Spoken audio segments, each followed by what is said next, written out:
জীবনের পথে চলতে গিয়ে আমরা অনেক কিছু শিখি, কখনো কঠিনভাবে, কখনো সহজভাবে। কিন্তু কিছু শিক্ষা আমাদের জীবনকে বদলে দিতে পারে।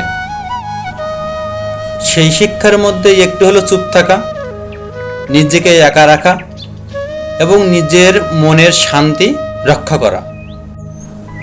আমরা যখন চুপ থাকতে শিখি তখন আমরা বুঝতে পারি যে কিছু কথার উত্তর দেওয়াটা জরুরি নয়।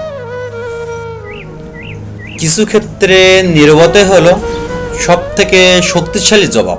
এটি আমাদের আবেগকে নিয়ন্ত্রণ করতে সাহায্য করে এবং অপ্রয়োজনীয় বিতর্ক থেকে রক্ষা করে। একা থাকতে শেখা আমাদের মানসিক দৃঢ়তা বাড়ায়। এটি আমাদের নিজেদের ভালোভাবে জানার সুযোগ দেয়, নিজেদের ভালোভাবে বোঝার সুযোগ দেয়। অনেক সময় দেখা যায় আমরা ভিড়ের মাঝে থেকেও নিজের ভিতরে একা অনুভব করি, কিন্তু যখন আমরা সত্যিকার অর্থে একা থাকতে শিখে যাই তখন এটি আমাদের নিজেকে আর বেশি কষ্ট দেয় না, বরং এটি তখন আমাদের আত্ম উন্নয়নের মাধ্যম হয়ে ওঠে। আর সবচেয়ে বড় শিক্ষা হলো তখনই যখন আমরা বুঝতে শিখি সবার কাছে আমাদের গুরুত্ব পাওয়ার প্রয়োজন নেই। পৃথিবীতে সবাই আমাদের জীবনের অংশ হতে পারে না। যারা সত্যি আমাদের মূল্য দিয়ে থাকে তারা আমাদের পাশে থাকে। যারা মূল্য দেয় না তাদের জন্য অপেক্ষা করাটাও আমাদের অনেক কষ্টের।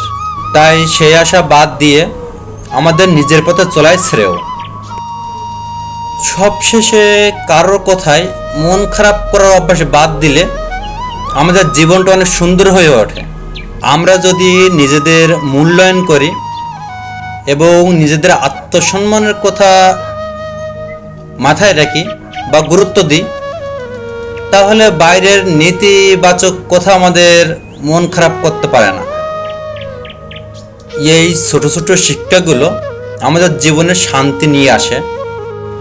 তখন আমরা বুঝতে পারি আসলে সুখ আমাদের নিজেদের ভিতরে লুকিয়ে আছে। শুধু তা খুঁজে বের করার জন্য দরকার নীরবতা, একাকিত্ব এবং নিজেকে ভালোবাসা। সুতরাং একটা বিষয় আমাদের মাথায় রাখতে হবে,